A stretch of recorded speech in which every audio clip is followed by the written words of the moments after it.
All right, let's get right into it. If you've ever messed around with off-grid solar or, any big battery systems, you've probably flipped a disconnect switch.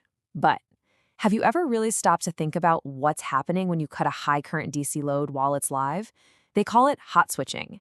And today, we're going to pull back the curtain on its hidden and frankly super underestimated dangers. And no, that is not an exaggeration.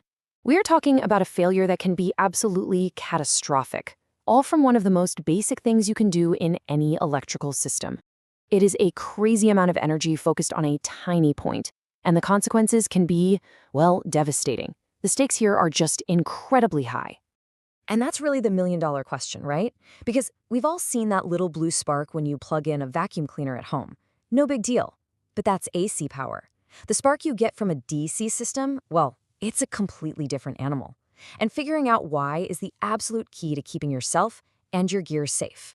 So, to really get to the bottom of this, we've got to talk about the basic physics of electricity. Because the real danger, the secret sauce, if you will, is in the very nature of direct current, that relentless, stubborn, one-way flow of energy. Okay, so check this out. The power in your house that's AC, or alternating current, it flips back and forth, right? It actually crosses 0 volts, like 120 times every single second. And that tiny little moment of no power gives any spark a chance to just go out. But DC? Oh no. DC is like a fire hose that's always on, a constant, powerful push in just one direction. Once you start an arc with DC, there's absolutely nothing to help put it out. It just keeps burning and burning, getting hotter and way more destructive. And that angry, self-sustaining spark? It has a name, a DC arc flash. It's basically a continuous, high-energy explosion of raw electricity jumping through the air. And we're not just talking about a little spark here. This is a plasma discharge that can reach thousands of degrees. Seriously hot stuff. So we get why it's dangerous. But just how dangerous are we talking? Let's actually put some numbers on it and quantify the kind of destructive energy we're unleashing in just a split second. Yeah, the destructive power here isn't some kind of magic, it's just math.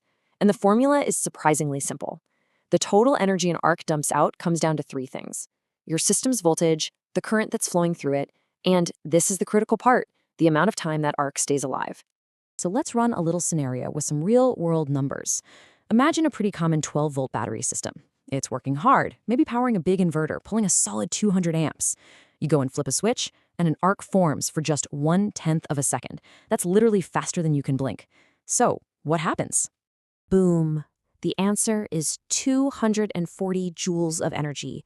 240 joules released in that tiny, tiny gap inside your switch. Now, I know 240 joules might not sound like a huge number by itself, but let's translate that into what it can actually do. And this is where it gets scary. In that blink of an eye, you've just created enough focused heat to turn solid metal into liquid. The contacts inside that switch can literally weld themselves together, making it impossible to ever turn the circuit off. Or even worse, they can just vaporize, creating a conductive gas that fuels an even bigger, more violent arc flash. So where are you most likely to run into this? Well, think about modern lithium batteries, the Life PO4s, which can dump massive inrush currents. Or think about switching those big inverters, which act like giant capacitors. And please, never, ever use a cheap switch that's only rated for AC power. That's a guaranteed recipe for disaster. Basically, anytime you're disconnecting a DC load over, say, 50 amps while it's running, you are absolutely in the danger zone. Okay, so that was the problem, and it's a pretty scary one. Now for the most important part, the solution.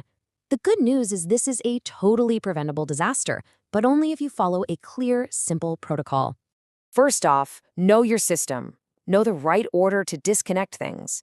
Second, check your gear. Make sure your switches are explicitly rated for DC.